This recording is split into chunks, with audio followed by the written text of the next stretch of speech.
Olá, boa noite. Está no ar a edição especial do Opinião no Ar Perspectivas 2021.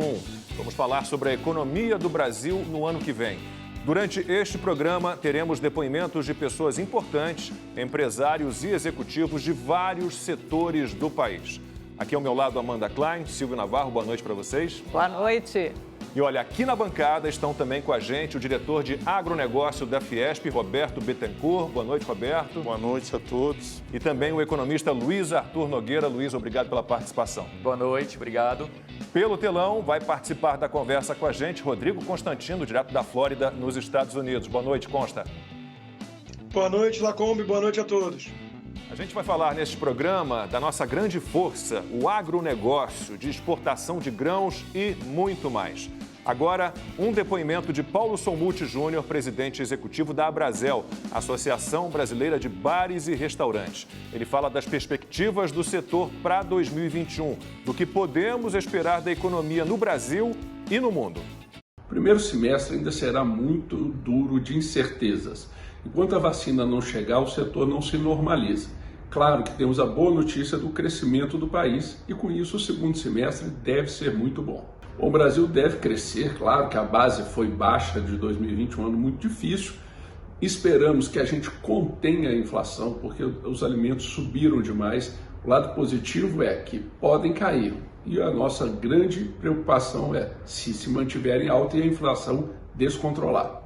Esperamos um 2021 muito melhor que a 2020. Primeiro, um país crescendo, o mundo inteiro crescendo, acomodação nos indicadores da inflação dos alimentos, que é muito importante para a economia mundial, mas muito especialmente para o nosso setor, e acreditamos que um ambiente mais harmonioso, menos conflitos internacionais, tragam uma estabilidade muito positiva para os negócios.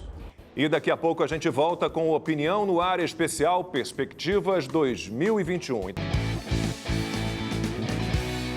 Meu nome é Elvis Tint, eu sou diretor executivo comercial do PicPay. O que eu acho, o que eu espero do setor no primeiro e no segundo semestre de 2021, bem, a gente está muito otimista com o nosso setor. Esse ano foi um ano difícil, um ano onde a gente teve que enfrentar uma pandemia, mas com isso os métodos digitais de pagamento acabaram sendo adotados pela população, justamente em busca de maior segurança, pelo distanciamento social. Então eu entendo que o ano de 2021 vai ser um ano de continuidade na revolução tecnológica dentro do setor de pagamentos, além de um ano de uma entrega de muitas funcionalidades que vão levar a facilidades e benefícios aos consumidores, além de uma experiência cada vez mais fluida para estes, O segundo semestre ele vai ser marcado por uma tendência, que vai se tornar hábito na utilização desses novos métodos, e vai ser um ano onde as wallets digitais certamente vão representar grande parte das transações financeiras realizadas entre pessoas e empresas. O caminho vai ser difícil para a economia mundial, sem dúvida nenhuma. A recuperação da pandemia ela vai deixar, obviamente, suas cicatrizes, mas eu também entendo que a gente tem que ter um otimismo muito grande para esse ano de 2021. É um ano de muitas conquistas, A gente começou o nosso ano com uma pandemia, estamos iniciando 2021 com a vacina já sendo difundida no mundo inteiro, as pessoas entendendo melhor, um pouco mais o valor das pequenas coisas, e consequentemente a gente passando por um processo de consciência, de conscientização sobre a perspectiva do consumo, sobre a perspectiva da sociedade muito maior. Então eu entendo que vai ser um ano difícil, mas tenho certeza que a gente vai superar. Eu também estou bastante otimista com a economia mundial. Para o nosso setor, eu tenho certeza que vai ser um ano muito importante, dado que com a pandemia as wallets acabam sendo adotadas no mundo inteiro, e passa a fazer parte da vida das pessoas. Mas do ponto de vista econômico, eu tenho certeza que vai ser um ano de recuperação, onde a gente vai ter uma surpresa muito positiva. Precisamos ser otimistas. O Brasil sai dessa crise e qual é o papel do agronegócio nessa retomada, Bittencourt? O agronegócio não teve crise e vai ajudar a puxar o crescimento brasileiro em 2021 se o clima nos ajudar, porque o agronegócio é sempre dependente um pouco do regime de chuvas, né? Então, tudo leva a crer que vamos ter outro recorde de safra e o agro está capitalizado, a política de crédito rural foi muito boa, o produtor vai investir e certamente vai empregar e isso vai ajudar toda a cadeia, seja insumos, seja a agroindústria de processamento e o agro vai contribuir para que o Brasil saia da crise. Certamente, vamos trazer crescimento econômico e dólares, porque o agro é um grande gerador de divisas para o país. O superávit na balança vai ser também muito bom, nós vamos ter dólares, vamos ter euros e o agro ele vai contribuir em todos os aspectos com a economia brasileira, Lacombe. Estamos otimistas. Bittencourt, vamos aproveitar para, acho que, tentar dimensionar um pouco para a nossa audiência o tamanho do agronegócio no Brasil, em termos de porcentagem do PIB, geração de empregos, exportações. Você acabou de tocar nesse ponto que é importante. No ano passado, em 2019, representava 43% das exportações brasileiras. Então, quer dizer, vamos dar a dimensão desse setor tão importante da economia. O agronegócio, em termos de PIB, se fala em 20% e tem quem chegue já a 23%, 24%. Porque o agronegócio engloba não somente a fazenda, o produtor rural, engloba insumos, tratores, engloba também fábricas, processamentos pós-colheita, tem uma dinâmica muito grande, movimenta logística, frete. Então, a participação nossa é crescente, mas na balança comercial, a função do agronegócio é essencial para o Brasil. Nós vamos exportar provavelmente próximo de 100 e poucos bilhões de dólares e vamos trazer um superávit muito elevado, podemos falar em 50, 60 bilhões de dólares de superávit do setor, o que vai ajudar o país a cumprir com as suas obrigações internacionais.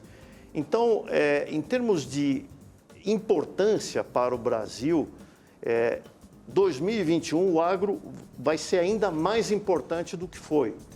E o agro não para, ele foi considerado essencial, temos o apoio da nossa ministra Tereza Cristina, então o setor ele está engrenado. É um campeão global. O agro brasileiro hoje é a referência do Brasil. Antigamente era o futebol, agora é o agro. O agro é o campeão mundial. Evidentemente, isso nos traz alguns problemas também, né? Somos temidos aí pela competitividade que o nosso agro tem.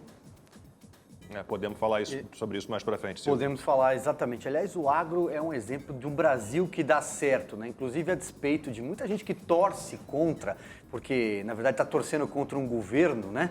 Mas o agro é um exemplo do Brasil que dá certo e aqui a gente deve lembrar muito bem do excepcional trabalho que faz a ministra Tereza Cristina da Agricultura, além também, vamos falar mais para frente, do belíssimo trabalho que o ministro de Infraestrutura, Tarcísio Gomes de Freitas, também desempenha, muito relacionado ao agro. Agora, Luiz Arthur, eu queria trazer então aqui uma pergunta, que também é a pergunta da Luana Corcovado, que ela enviou aqui pelo YouTube. Estou dando uma espiadinha aqui no que o pessoal que faz opinião no ar com a gente está escrevendo. Ela cita justamente o aumento da safra de grãos, o IBGE divulgou o dado agora há pouco, 4,4%. Queria, então, a sua avaliação, o que isso representa para a economia e também você pode até falar um pouco do setor sucroalcooleiro também, para além ele tem um carinho especial para esse setor. Ele tem um carinho. Na verdade, o setor sucroalcooleiro é o setor que, infelizmente, vai mal dentro do agronegócio. e vai mal por uma série de fatores, já falo daqui a pouquinho. Mas sobre o agronegócio, Silvio, é o único setor que cresce esse ano. O Brasil está encolhendo a economia aí em torno de 5%, indústria encolheu, comércio encolheu, serviços encolheram e o agronegócio cresceu. Então é o único setor que deu certo esse ano e, como disse o Bittencourt, vai dar certo ano que vem. Para o ano que vem eu estou muito otimista por causa da China. Prevejo que a China vai crescer ano que vem 8% a sua economia. E a China é a grande compradora de agronegócio brasileiro. Então, a gente vai bombar de vender produtos para o exterior. Outro fator que ajudou muito o agronegócio esse ano foi que na hora da colheita o dólar disparou por conta da pandemia. Então o agricultor vendeu com o dólar lá em cima, colocou para dentro o quê? Muitos reais. Então o agricultor encheu o bolso de dinheiro. Agora um ponto de atenção, porque está plantando com o dólar caro, e não pode correr o risco de vender o ano que vem com o dólar barato, porque há uma tendência do preço do dólar cair no mundo inteiro. Então tem que ter esse cuidado para o sucesso desse ano nos transformar num problema de dívida no ano que vem. Quanto ao setor sucroalcooleiro, Silvio, o grande problema foi o seguinte: o petróleo na pandemia desabou. O preço do petróleo, do barril, chegou a ter preço negativo.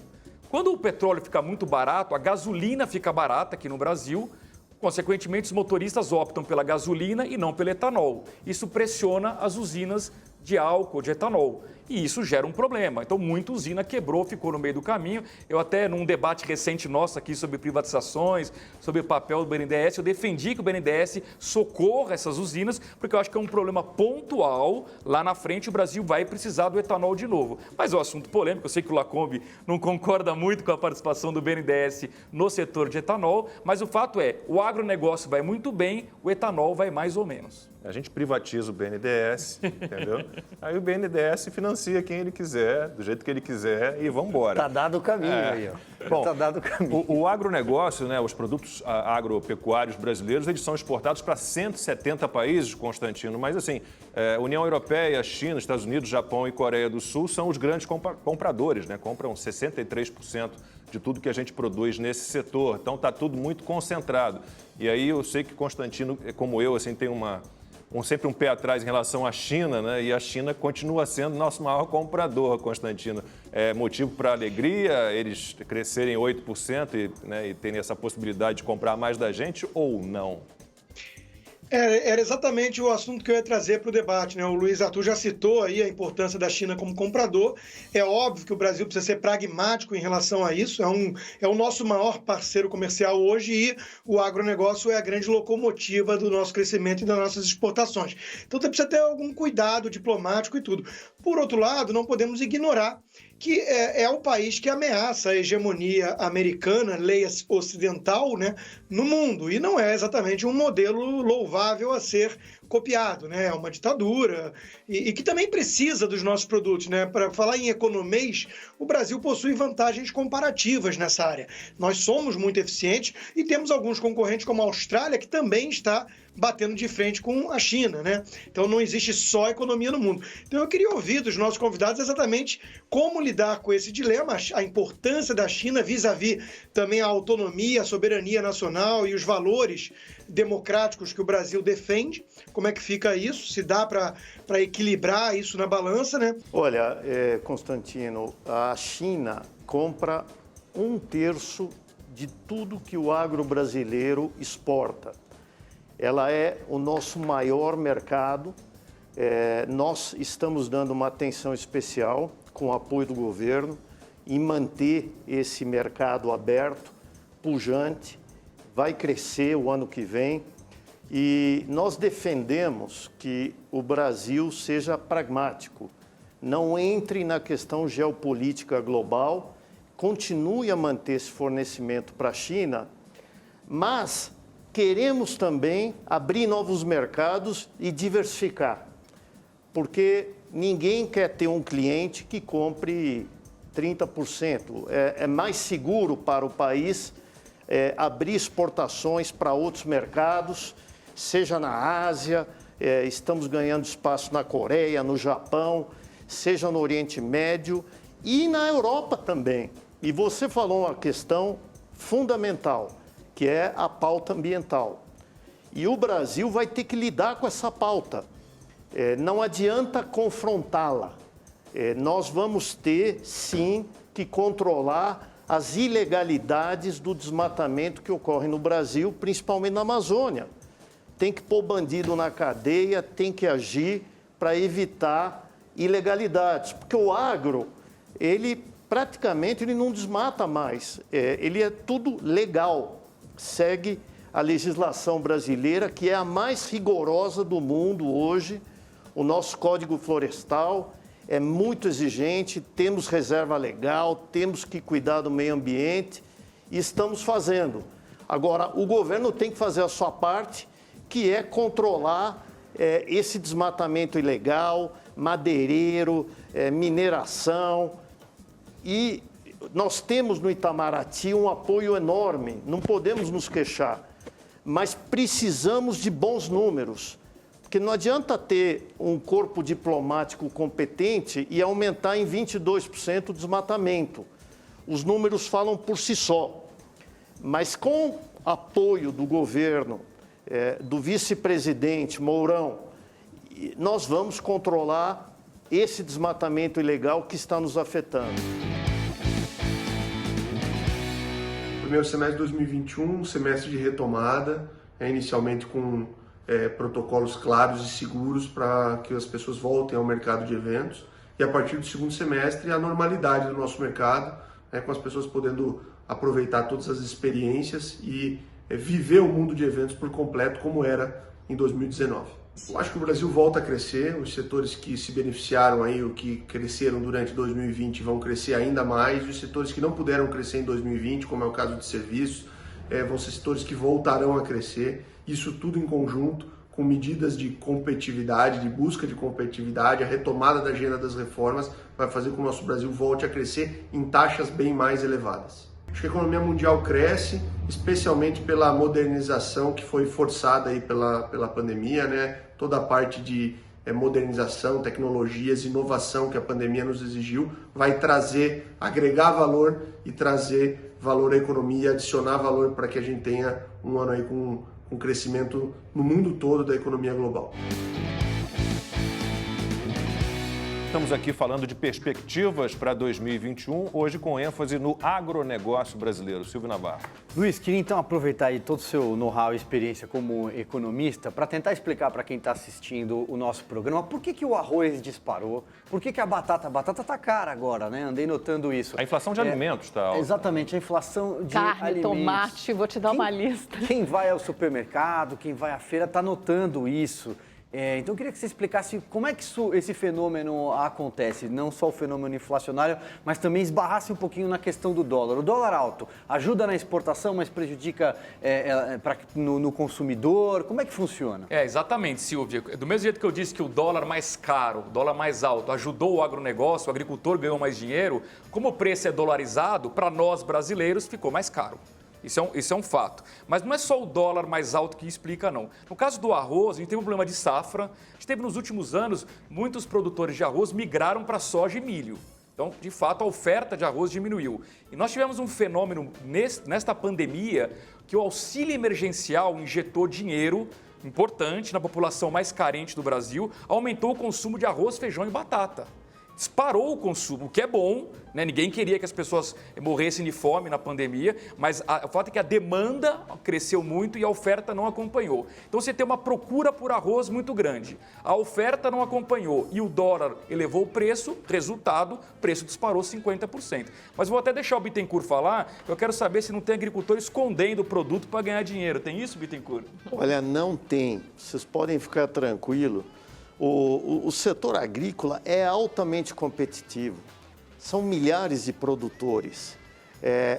Especulação com arroz, com feijão, ela é muito difícil, não ocorre.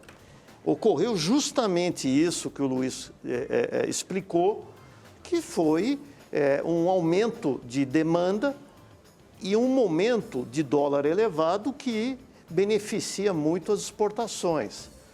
Mas, certamente, no começo de 2021, nós vamos ter um efeito reverso. O dólar caindo... Já caiu bem, né? Já está em 5,10. Já caiu. Mas a safra nova entrando. E o produtor de arroz é o capitalismo. Ele vai responder, sim, a esse preço mais remunerador, há indicações que vai aumentar 10%, 15% a área. Nós vamos ter uma grande safra e vai derrubar preço.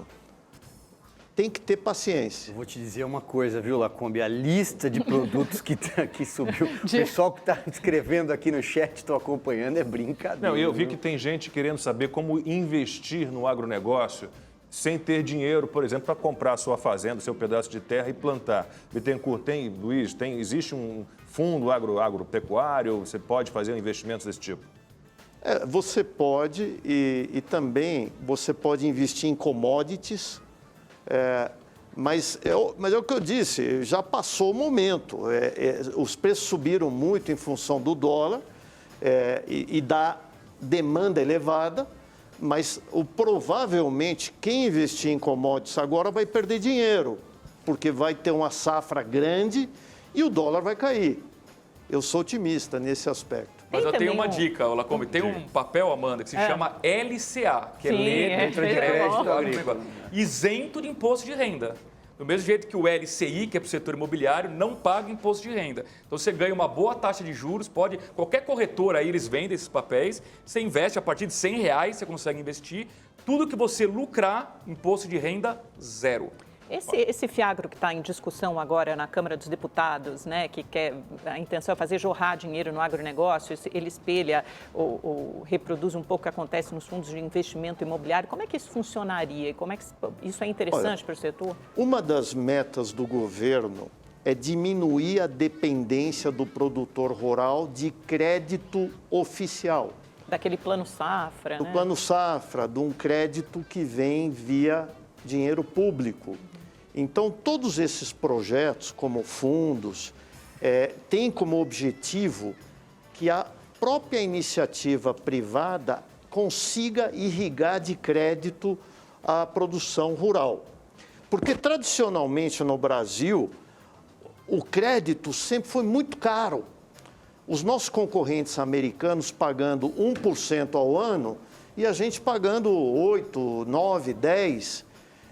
Então, o governo sempre teve um papel importante, mas agora, com uma situação de juros mais baixos no Brasil, está possibilitando que a iniciativa privada, bancos e outras formas de capital financiem a agricultura, o que é bom. Então, nós somos favoráveis a aumentar as ferramentas de crédito à disposição do produtor rural. Isso é benéfico. O Rodrigo Constantino com certeza concorda com isso, né, Constantino? Que financiamento público já basta, né?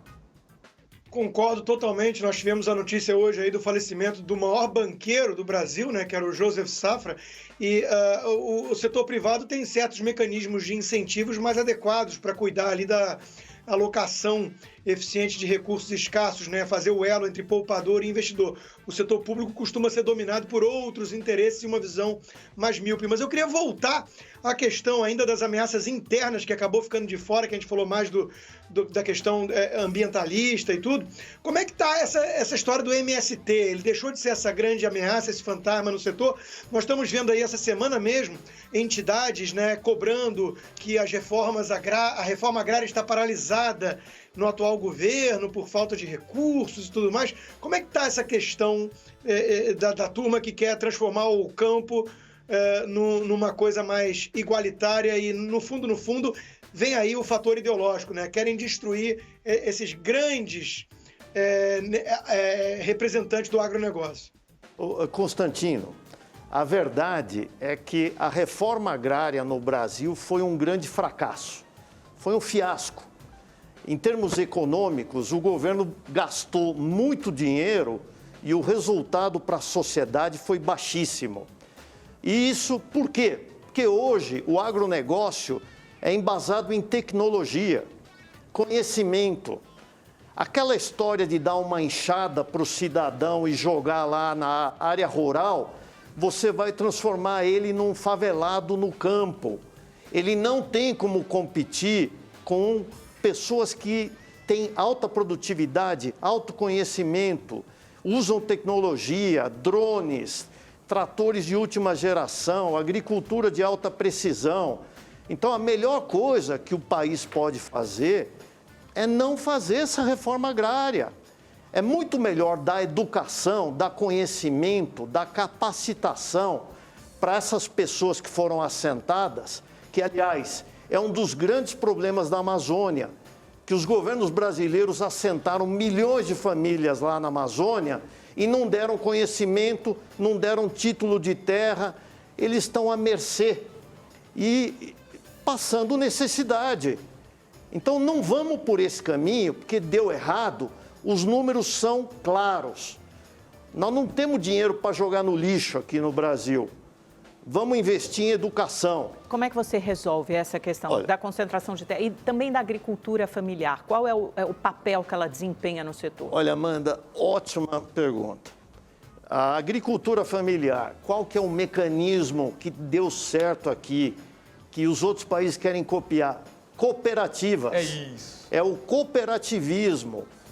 É a iniciativa privada criando uma união de pequenos, dando a eles capacitação técnica, capacidade de comprar os insumos a custos mais baixos, ajudando na comercialização, na distribuição.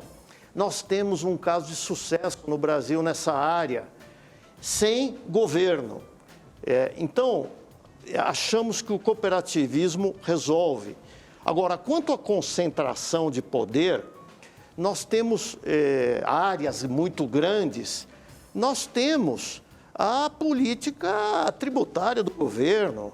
Essas pessoas que produzem muito, elas pagam muito imposto, elas retribuem a nação, elas geram dólares, então elas movimentam as cadeias. E se a terra for improdutiva, ela pode ser tributada. O governo tem mecanismos de evitar aquela terra improdutiva. Agora, a escala tem que ser incentivada, porque o Brasil está adotando tecnologias que a Europa não consegue. Por quê? Porque lá são micropropriedades. Aqui nós temos propriedades que podem ter máquinas de alto rendimento, podem ter drones, pode ter agricultura de precisão. E o Brasil ganha com isso. E se tem algum empresário ganhando, ótimo, ele vai pagar imposto. Tem um movimento assim ali na região de Teresópolis, na Serra do Rio, que é muito interessante, que são pequenos agricultores, não são grandes extensões de terra, e eles vendem basicamente para os restaurantes do Rio de Janeiro. Então eles têm lá o caminhãozinho que passa nas propriedades recolhendo, leva aquilo tudo, né, faz o escoamento da produção. Luiz, vou te passar uma pergunta que chegou pelo YouTube do Sérgio Ribas, que acompanha a Opinião no Ar ao vivo pelo YouTube. Obrigado pela audiência. Ele cita o Bettencourt. Na visão do diretor Bettencourt, quais grãos e produtos, os dois podem falar, agro poderão se destacar no ano que vem? Quer dizer, onde é que vai estar ali a galinha dos ovos de ouro no agronegócio no ano que vem? Luiz, olha, Bettencourt, depois Luiz. Certamente, uma estrela o ano que vem vai continuar sendo soja e milho. Por quê? Porque eles são os insumos para a nutrição animal, para a produção de carne. E a China, ela está refazendo a sua indústria de produção de carne de suínos de uma forma técnica, industrial, e vai demandar muita soja e milho também. Então, o Brasil tem garantido esse mercado e vai ter uma precificação muito boa. Agora, nós somos otimistas, há muitas cadeias do agro que também estão exportando, estão indo bem. Tem preço, café, achamos que o próprio mercado do açúcar vai se recuperar. O Brasil ele vai ter que diversificar a pauta. Agora, estrelas continuam sendo milho e soja. E a China, né? Que e voltou. A China. Não, mas e o setor sucroalcooleiro? Não, vamos lá. Milho e soja é metade do que o Brasil produz. Isso é inegável, Amanda, não tem como fugir disso. Agora, tem alguns setores interessantes dentro do agro, né? O arroz vai recuperar com certeza, porque o preço está vantajoso, batata, etc. Eu queria ressaltar o trigo. O Brasil sempre foi muito dependente de importação de trigo da Argentina. Convenhamos, depender hoje da Argentina não é um bom negócio. Não. Então o trigo está crescendo, isso é bacana. No setor sucroalcooleiro, além do açúcar que o Bittencourt falou e o etanol que deve se recuperar, energia. Hoje o setor sucroalcooleiro, na verdade, é um setor sucroenergético. Produção de energia a partir de cana-de-açúcar. Então tem muita oportunidade aí. Só para complementar, o setor sucroalcooleiro, ele tem o mérito de ter aprovado uma lei chamada RenovaBio, onde, além de produzir energia, açúcar, etanol, ele vai descarbonizar. São os CBIOs, que já estão sendo negociados na B3. Cada CBIO são 1 tonelada de CO2 retirada da atmosfera. Então, é um setor na vanguarda. Vai ter também ganhos ambientais. Vai poder vender crédito de carbono por competência. É um setor que olhou bem para o futuro. O setor de eventos corporativos sofreu muito em 2020. Os organizadores tiveram que se reinventar, tiveram que migrar os seus modelos para o digital e aprender a impactar de outras formas. A gente do Experience Club, que faz uma plataforma muito ampla de conteúdo corporativo, de networking, de negócios, a gente embarcou com tudo para o digital. A gente fez quase 100 eventos desde o fim de março desse ano. E a gente conseguiu aprender muito com esse momento. Para 2021, eu acredito que os organizadores de eventos vão ter que entender que aqueles eventos de um dia ou até mesmo de algumas horas, eles vão passar a ser uma jornada. Eu, inclusive, já não estou mais chamando de evento, estou chamando de jornada. Ou seja, a vida de um evento não vai ser mais de algumas horas. E pode ser, por que não, de alguns meses. Um evento ou uma jornada pode começar 1 ou até 2 meses antes.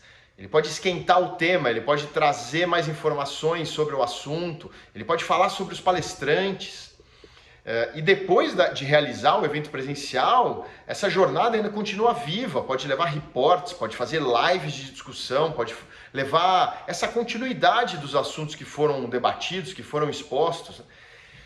Eu acredito também que os eventos a partir de 2021 vão ser necessariamente híbridos, vão ser presenciais e ao mesmo tempo digitais, vão ser eventos ao vivo. Eu venho conversando com muitos presidentes, muitos empresários de empresas grandes, importantes empresas do mercado, e eu também percebo mais uma mudança para 2021. Aqueles empresários executivos que estavam acostumados a ir em todos os eventos, pensando que era importante mostrar a cara, cumprimentar algumas pessoas e depois ir embora, esses executivos empresários vão passar a escolher melhor os eventos que eles vão. E isso pode ser uma grande vantagem para os realizadores que fazem eventos de uma qualidade mais alta. Eu entendo também que tem uma clara mudança na forma de se fazer networking, porque com acesso remoto, com essas ferramentas de videoconferência, aquele compromisso de encontrar nos eventos perde um pouco a importância. E isso também abre uma avenida de oportunidades para os realizadores de eventos poderem redesenhar as entregas e as ofertas ao mercado. Por fim, eu estou convicto que, diante de um mercado em constante transformação, com as mudanças dos modelos de negócios e considerando que a receita do sucesso ficou mais complexa, porque ela não está somente nos livros e nas universidades, os empresários e os executivos vão precisar dedicar mais tempo, ou muito mais tempo, à reaprendizagem. Ou melhor, à reaprendizagem. Se não se dedicar a ganhar conhecimento, não vai ser o protagonista das transformações, porque os modelos que a gente aprendeu nas décadas passadas já não servem mais muito para a próxima década. Eu costumo dizer que o conhecimento que te trouxe até aqui não vai te levar para os próximos anos. As novas referências agora são as que estão surgindo, são as que estão nessas novas empresas da economia digital, com uma nova cultura organizacional, com métricas diferentes, com foco na escalabilidade, com melhor governança, com mais sustentabilidade. E o mais bacana, o mais incrível é ver que esses novos modelos estão tendo muito sucesso quando são aplicados nas organizações de hierarquia mais tradicional. Você já parou para pensar como vai ser o nosso mercado quando a gente tiver 5G, quando a inteligência artificial resolver as funções repetitivas, quando as máquinas souberem como entregar melhores resultados e quando a computação quântica tiver ao nosso alcance, pois é, eu preciso te dizer uma coisa, tudo isso já está por aqui, já está no nosso mercado. E em pouco tempo, de forma exponencial, vai estar ao nosso lado. Uma coisa eu tenho certeza, 2021 vai ser o início da maior transformação das nossas vidas. Você já está preparado? A gente continua a nossa conversa sobre perspectivas para 2021, ênfase no agronegócio, e aí eu puxo para a conversa o Rodrigo Constantino. Falamos aqui de perspectiva de aumento de impostos, né, no setor do agronegócio para o ano que vem, Rodrigo, e a gente não tem aqui benefícios em troca, esse que é o problema, né? Como dizem, né, temos impostos escandinavos para serviços africanos do Estado, né? E ninguém aguenta mais isso, mas de fato, como lembrou o Luiz Arturo, o Estado está falido. Então é preciso equilibrar as contas e o ideal seria cortar a despesa. Eu quero trazer um outro assunto também para apimentar um pouco e ouvir a opinião.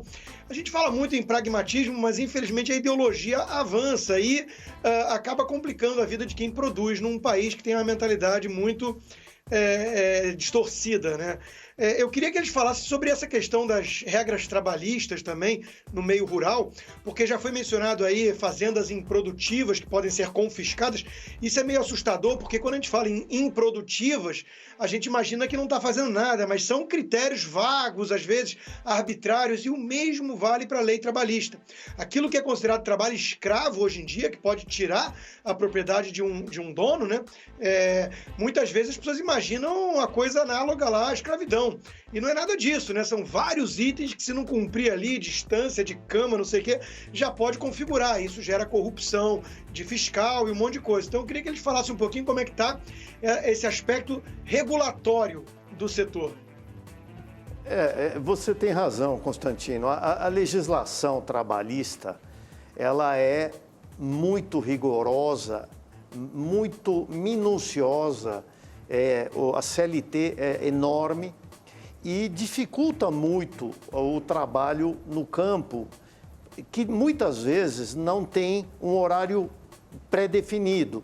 Você tem vacas produzindo leite, tem que ordenhar, seja sábado, domingo, feriado, de madrugada. Então, é uma grande dificuldade. Agora, o agronegócio, ele vem se adaptando a isso de que forma? Automatizando. Uma colhedeira de cana substitui 250 cortadores manuais. Então, qual que foi a ferramenta que o agronegócio usou? Tecnologia. A gente tem uma pergunta sobre isso, aliás, da Betânia. Ela pergunta o seguinte: como vocês veem o futuro do agronegócio no Brasil em relação à era tectrônica e com a chegada do 5G? A gente tem uma agricultura digital, então, é isso? Olha, com certeza, eu tenho participado ativamente dessa área. Tem uma revolução tecnológica chegando. A conectividade hoje é a maior demanda no campo, porque sem conectividade você não participa, você não retém bons funcionários, você não tem acesso a essas tecnologias. Então, o setor vai investir na rede privada. Grandes produtores já estão montando rede 4G e assim que o governo permitir, vão investir na rede 5G, porque as grandes operadoras não têm interesse em levar para o campo essa tecnologia. Então, o próprio setor, seja por cooperativas, união de produtores, grandes produtores, vai investir e o Brasil vai liderar essa revolução tecnológica. E um exemplo simples de tecnologia, eu fiz um trabalho uma vez sobre isso, são os sensores no solo, né? Que indicam umidade, quantidade de água, se é necessário, se não é necessário. É super interessante. Exatamente. Luiz, te trazer aqui... Silvio, só nesse contexto, eu queria fazer um alerta aqui, que nós já estamos vivendo, não sei se o Bittencourt concorda, um apagão de mão de obra especializada em tecnologia no agronegócio. Porque é uma mão de obra muito sofisticada. E você tem que levar esse profissional muito qualificado, tirar ele do centro urbano e levar ele para o interior. Ou, através do 5G, ele vai pilotar aqui de São Paulo. E as máquinas são tão modernas que eu costumo brincar e dizer o seguinte, o Silvio, todo mundo sabe, é um grande piloto de kart. Coloca o Silvio para pilotar um trator moderno, não consegue. Tem que ser mão de obra especializada. E o Brasil vai ver um apagão de mão de obra. Nunca pilotei um kart, Luiz, mas tudo bem. Mas não era tão bom um grande nadador.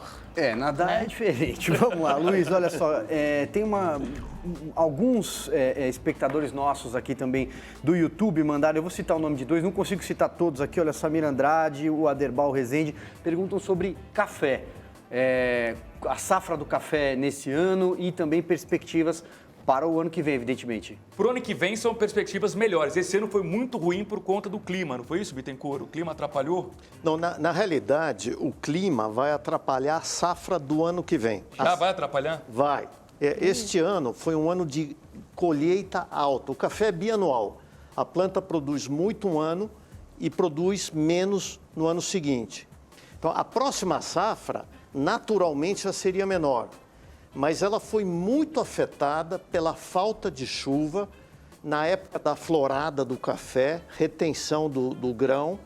Então, nós vamos ter uma safra baixa no ano que vem, principalmente café arábica, porque o robusta tem uma condição diferente, mas o café arábica, que é a grande maioria da produção brasileira, vai ter baixa produção, mas provavelmente vai ter preço elevado. Então, vai haver uma compensação com menos produção, mas com o preço mais elevado. Olá a todos, eu sou Alexandre Rapaport, CEO da Livelo, hoje a maior empresa de recompensas do Brasil. Primeiramente, eu gostaria de agradecer à Rede TV por essa oportunidade de poder compartilhar com vocês o que foi o nosso 2020 e o que a gente está esperando para 2021. Como todos já sabem, esse foi um ano muito desafiador para as pessoas e para as empresas. A pandemia mexeu com toda a economia, impactou diretamente hábitos e comportamentos, e essas mudanças chegaram nos programas de recompensas. O turismo foi fortemente afetado devido às restrições de viagem e ao isolamento, e com isso tivemos uma queda brutal nos resgates das passagens aéreas, que até então era o principal destino de pontos no nosso setor.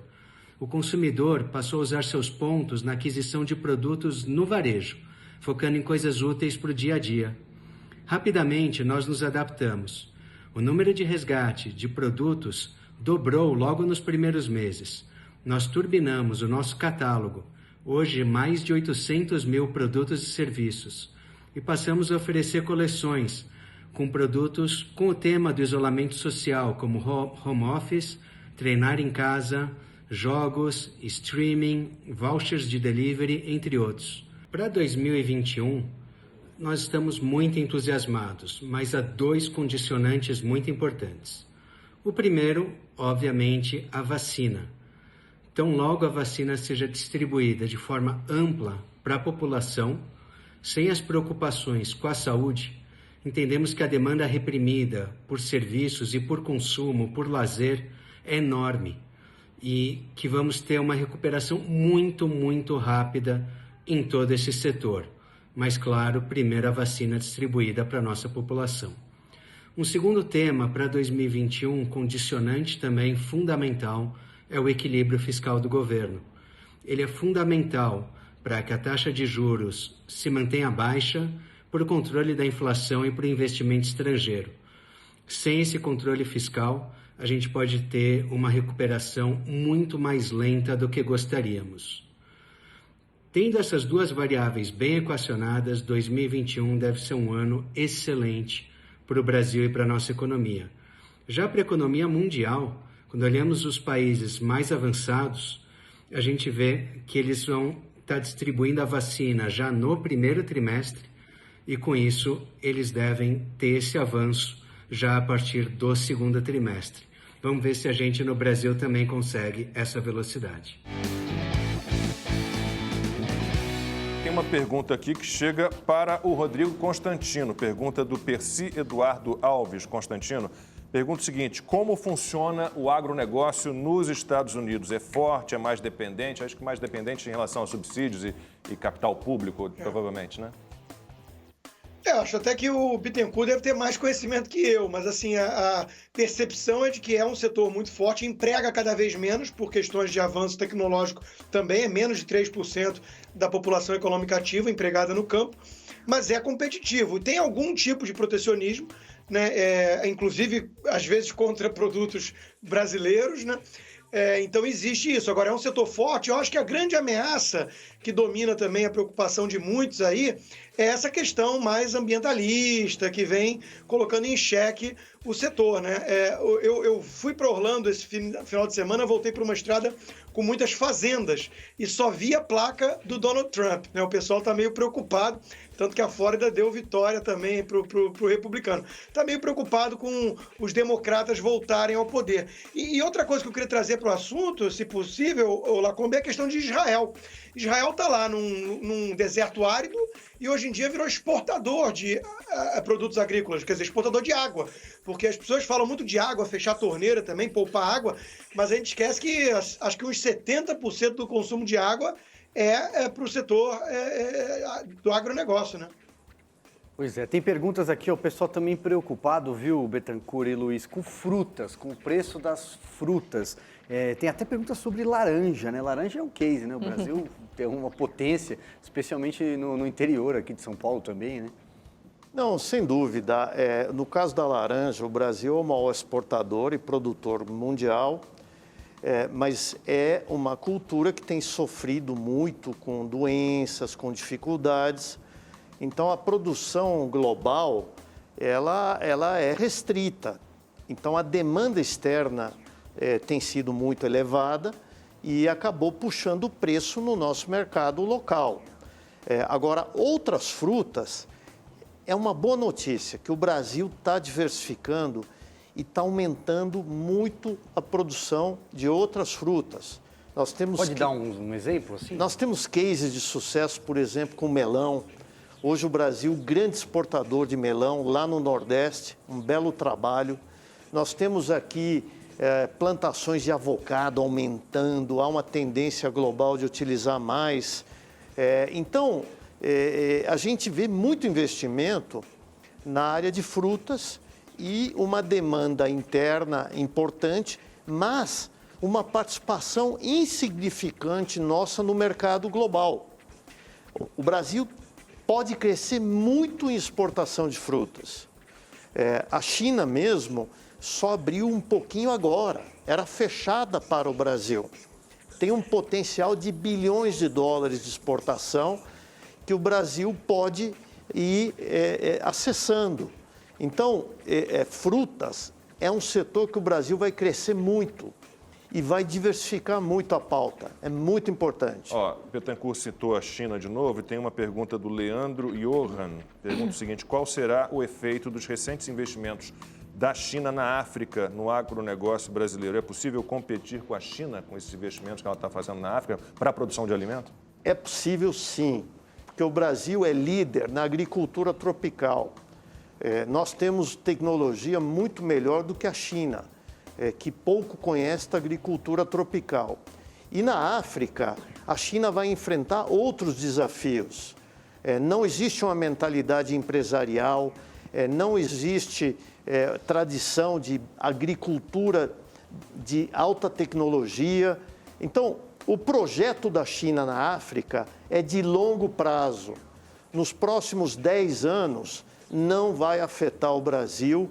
É uma semente que os chineses estão plantando para daqui a 10, 20, 30 anos. A gente quase não falou de duas peças importantíssimas para o agronegócio brasileiro, a ministra da Agricultura, Tereza Cristina, e o ministro da Infraestrutura, Tarcísio Gomes de Freitas, não é não, Silvio? Tem que falar dos dois. Exatamente, sem dúvida, né? Porque a gente falou muito aqui em tecnologia, aumento de produtividade e, evidentemente, de competitividade do nosso agro, que vai muito bem. Mas uma grande demanda, a Bittencourt e Luiz, sem dúvida nenhuma, evidentemente estou falando aqui do produtor, é o escoamento da sua produção. Por exemplo, o escoamento de grãos.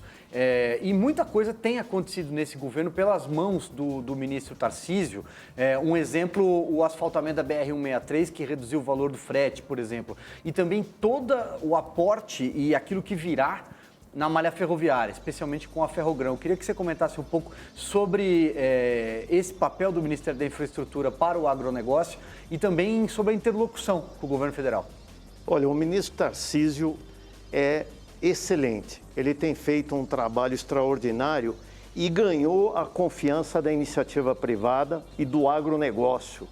Então, hoje, nós temos dentro do agronegócio um grande interesse em investir, seja em portos, seja em ferrovias e em hidrovias, porque confiamos no modelo de implantação das todos esses programas do ministro Tarcísio, né, de parceria, de privatizações, concessões.